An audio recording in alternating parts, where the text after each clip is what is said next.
Hi everyone, Shabbat Shalom.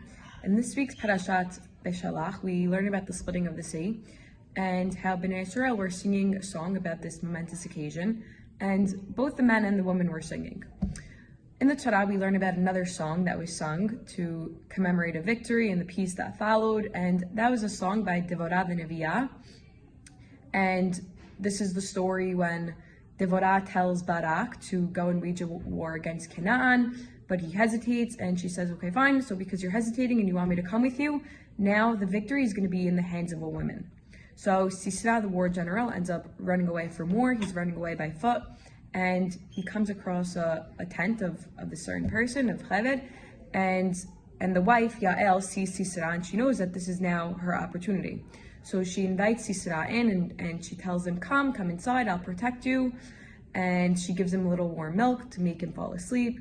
He ends up falling asleep, and she takes the peg of the tent and a hammer, and she hits his head, and he ends up dying. So then we see how the victory was in Yael's hands, and she ends up being the reason why Bnei Israel won the war. So now back to our original question. What was the difference between the songs? What's the significance of both the women and the songs? What's going on here? So during the splitting of the sea, all the men did was sing, but the women, they went out and they danced with their tambourines and they brought things. In Pirkei Avot, we learn, according to the pain, so is the reward. So all the Jewish people suffered in Egypt, but the women suffered even more. How do we know that? Because the women were seeing their babies taken from them the second that the babies were born, and they were being thrown in the Nile, and that type of pain is even worse than all the hard labor that the men were going through. And now that Bnei Israel were finally free, the joy was so great for the women that not only did they sing, but they also danced and they brought tambourines, and they were so confident in trusting that Hashem was going to redeem them from Egypt that they knew to bring the tambourines from before.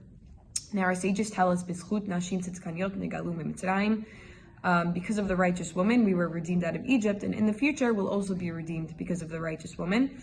And the Parashah and the Haftarah both highlight three of the righteous women, Miriam, Deborah, and Yael, and we learned so much from each of them individually and how their noble traits brought on the redemption, and in the future these righteous traits of these women will bring a future redemption. Thank you. Shabbat Shalom.